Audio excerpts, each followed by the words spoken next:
A DXN 2016. októberében vezette be nálunk is az autó ösztönző programját. Ezt nem azért nevezik így, mert mindenképpen új autóra kell költeni, hanem azért, mert van annyira magas, hogy egy autó havi részletét is ki tud belőle fizetni. Mit kell hozzá csinálni? Előbb egy 3 hónapos időszak van, ami alatt minősülnöd kell rá. Ehhez az kell, hogy havonta vásárolj 400 pontért terméket a saját kódodra, legyen havonta egy direkt belépőd, aki legalább 100 ponttal lép be, az első hónapban legyen 1000, a másodikban 2000 és a harmadikban 3000 PGPV-d. Ez a PGPV a teljes havi csoportpontod, de ha vannak minősült SA-id, QSA-id, akkor az ő pontjuk ebben nem számít bele. Ezt a PGPV-t a legegyszerűbben az eWorld rendszerben a dashboard vagy irányítópult menüpont alatt tudod megnézni. Ha valamelyik hónapban nem sikerül valamelyik feltételt teljesíteni, akkor kezdheted az egész 3 hónapot előről. De ha minden rendben ment, a harmadik hónapra már kapsz fix 150 eurót. Onnan kezdve minden hónapban jár a bónusz, ha továbbra is megvan a havi 400 személyes pontod, megvan a havi egy új 100 pontos direkt belépőd, és a havi PGPV-d legalább 1000 pont.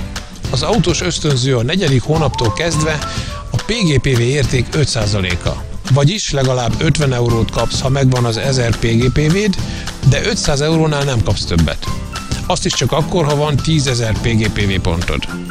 Ha egy hónapban nem sikerül valamelyik feltételt teljesíteni, akkor kiesed a programból, és ha vissza akarsz kerülni, újra kell kezdeni a 3 hónapos időszakot, amiről az elején beszéltem.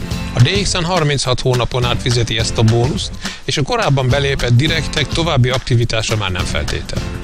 Ahogy látod, ez a bónusz is a folyamatos aktivitást jutalmazza. Egy sokszoros gyémánt is csak akkor jut hozzá, ha folyamatosan lépted be újakat, és nem csak minősült alsóvonalai vannak. Különben nem lesz meg a szükséges PGPV-je.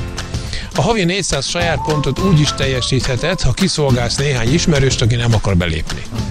Ennek az autós ösztönzőnek olyan hatása is van, hogy minél több munkatársad hajt rá, hogy a feltételeket teljesítse, annál több lesz a csoportpontod, vagyis a jutalékod is. Jó munkát és sok sikert kívánok hozzá! Dhammamitra, Shobha Devi Rao, Meena Devi, Premchandra Kharwar, Balram Yadav, Udal Singh Patel, Sunil Kumar Maurya, Shiv Shankar, Teja Singh, chain कुमार, Rekha, हरि नारायण, पूनम, Vandana,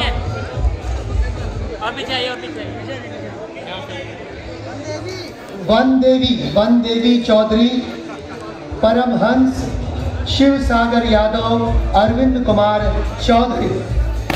batch number 14 स्टेज पे आएगा, batch number 15 अभी नीचे रहना है, batch number 15 भी नीचे रहेगा, batch number 14 हमारे साथ ऊपर पे है। फिर हम लोग तालियां भूल गए।